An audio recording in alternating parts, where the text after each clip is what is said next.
At the beginning of April, so about 2 months ago, I decided it was time to sort out my absolute typical garden and give it a little makeover. This involved removing the old rotted decking area and attempting to turn that into a wildflower meadow. I wanted to give you an update on how that's going and show some of the other jobs I've been doing in my garden this week. The wildflower meadow isn't coming along very well, and I think a big part of that local cats are using it as their toilet. They come in most days, dig up all the seedlings, disturb all the soil, and basically make a complete mess. So I decided to put some netting over the garden to see if this helps. It did work on the grow bag, so I am very hopeful. Before we put the netting down though, we raked over all the soil and sprinkled some new seeds down. I think another issue might have been that we didn't have rain for about a month, and although I was watering the garden most mornings, it was a very, very dry and warm period. And this part of the garden is a real sun trap, and it can easily get to about 30 degrees on warm days. Hopefully with this protection from the cats, new seeds and much more rain, we'll start to see some progress with the wildflower garden. Now let's move on to earthing up my potatoes.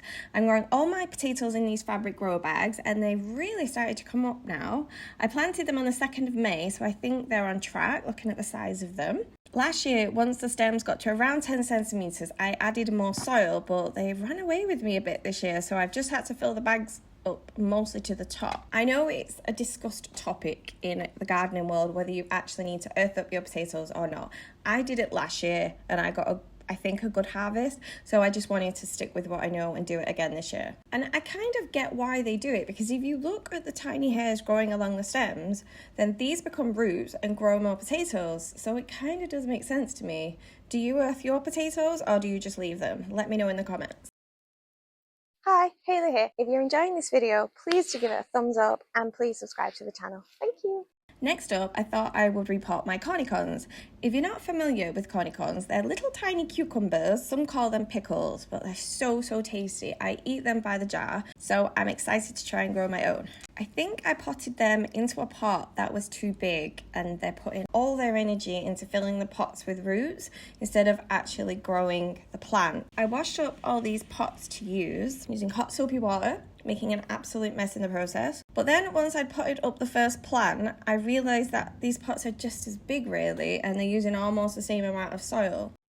So after that complete faff, I decided to pot them up into these long plant pots with some of the Westlands fish blood and bone to give the soil some more nutrients.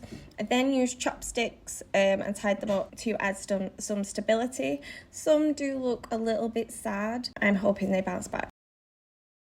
I'm quite happy with how the garden is looking these days, if you ignore all the weeds that are coming up again. The greenhouse is stocked with tomatoes, parsnips and herbs, plus other plants like the carrots, raspberry and strawberry plants live in here overnight. So that's what I've been doing this week. Nothing too exciting, but I'm really enjoying being in my garden, watching all the plants grow, watching the birds eat my food. I'm definitely still figuring things out, and I often question whether I'm doing something right or wrong, but that's part of the learning process, I guess. Thanks so much for watching, and if you've got any tips for a newbie gardener, I'd love to hear them, and I'll see you next time.